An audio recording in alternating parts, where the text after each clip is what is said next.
ایک آدمی محمود غزنوی کے پاس نا اپنا کیس لے کے آیا، مدعی بن کے آیا. اس نے کہا بادشاہ میرا کیس بڑا نرالا ہے. بادشاہ سلامت نے کہا وہ کس طرح؟ کہنے لگا یہ میرے پاس ایک تھیلی ہے، میں نہ سفر پہ جانے لگا تو یہ تھیلی پوری ہیروں کی بھری ہوئی. فلاں علاقے کے جو قاضی صاحب ہے نا، میں جاتی دفعہ میں کہیں سفر پہ جا رہا تھا تو میں ان کے پاس چھوڑ گیا کہ راستہ لمبا ہے، کہیں کوئی مجھ سے چھین نہ لے، ہیروں کی بھری ہوئی تھی. کچھ دنوں کے بعد میں واپس آیا ہوں، قاضی صاحب نے مجھے تھیلی واپس کی ہے تو اس میں ہیروں کی بجائے کھوٹے سکے نکلے. اب میں نے قاضی صاحب سے کہا ہے تو قاضی صاحب تو میرے گریبان تک آتے ہیں، وہ کہتے ہیں بتا کہیں سے پھٹی ہے، کھلی ہے؟ وہ جس طرح ٹانکے لگا کے تو نے سی تھی اسی طرح لگے ہوئے ہیں کہ نہیں؟ تو حضور لگے بھی بالکل اسی طرح ہے، نہ پھٹی ہے نہ کھلی ہے. اب میں لٹ گیا ہوں، میری کل عمر کی کمائی ضائع ہو گئی، کھوٹے سکے کہاں اور ہیرے کہاں؟ تو مہربانی کریں. اور آپ کی بارگاہ میں اللہ رسول کے نام پر حلف دیتا ہوں کہ میں ہوں بالکل سچا. محمود غزنوی کہنے لگے تو جا، تھیلی چھوڑ جا، اور جب میں تجھے بلاؤں گا پھر دوبارہ آنا. وہ شخص چلا گیا. محمود غزنوی اٹھے، دربار برخاست کیا، لوگوں سے کہنے لگے چلے جاؤ، میں 3 دن کے لیے سیر کرنے جا رہا ہوں، 3 دن کے بعد لوٹوں گا. اکیلے جب رہ گئے نا محمود دربار میں تو محبوب نے چھری منگائی. وہ جس تخت پہ بیٹھتے تھے وہاں گدا بچھا ہوا تھا، یہ گدا پڑا ہے نا، وہ گدا بچھا ہوا تھا. محمود نے چھری کے ساتھ اس کو پھاڑ ڈالا اور چھری جیب میں رکھی نکل گئے. کہنے لگے میرے بعد کوئی میرے دربار والے احاطے میں داخل نہ ہو. محمود چلے گئے. اب وہ صفائی کرنے والا جب آیا نا، اس نے آ کے دیکھا تو گدا تو پھٹا ہوا ہے. اس نے شور ڈال دیا، پہرے دار بھی آ گئے، فلاں صاحب بھی آ گئے، فلاں صاحب. اس نے کہا وہ خدا کے بندو، اس کا گدا پھٹ گیا ہے، وہ تو مار ڈالے گا. اس نے کہا تھا سوائے صفائی اور نگرانی والے کے دوسرا آئے کوئی نہ، اور یہاں آیا بھی کوئی نہیں، پہلے دن ہی پھٹا ہوا ہے تو لٹکا دے گا سب کو، کیا کریں؟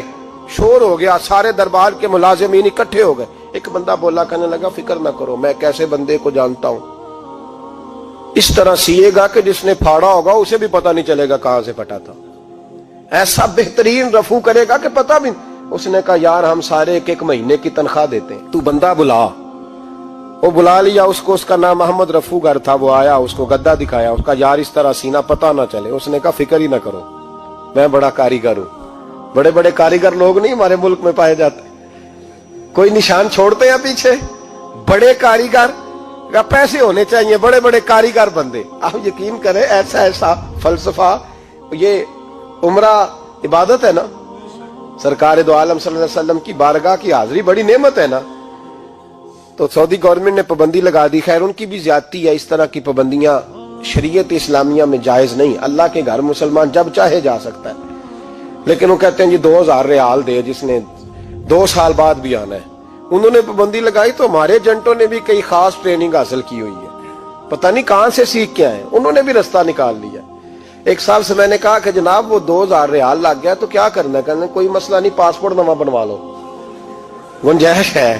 یعنی ہر شے کا حل ہے. اور میں نے کہا یار اب عمرہ کرنے جاتے وقت بھی بندہ دھوکہ دے کے جائے، اللہ کے گھر جاتے وقت بھی اس طرح کی حرکت کرے، کیا حال ہو گیا. ہر چیز کا لوگوں نے حل نکال لیا، ہر چیز کا لوگوں نے سٹائل بنا لی. ایسا نہ کریں، یہ درست نہیں. احمد رفو گر کہنے لگا اس طرح سیوں گا کہ پھاڑنے والے کو بھی پتہ نہیں. ان کا پیسے لے یار تو سی دے.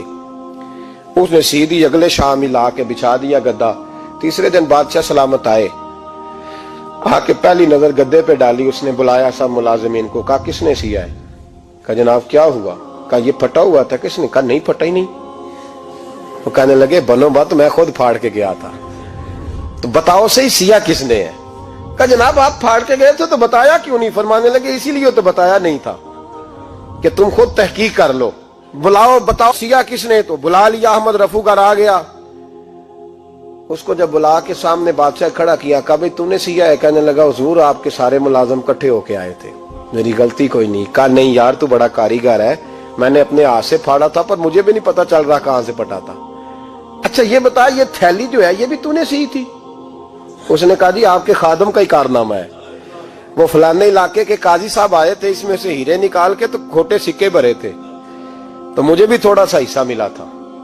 محمود نے سارے گواہ بھی اکٹھے کر لیے، ثبوت بھی اکٹھے کر لیے.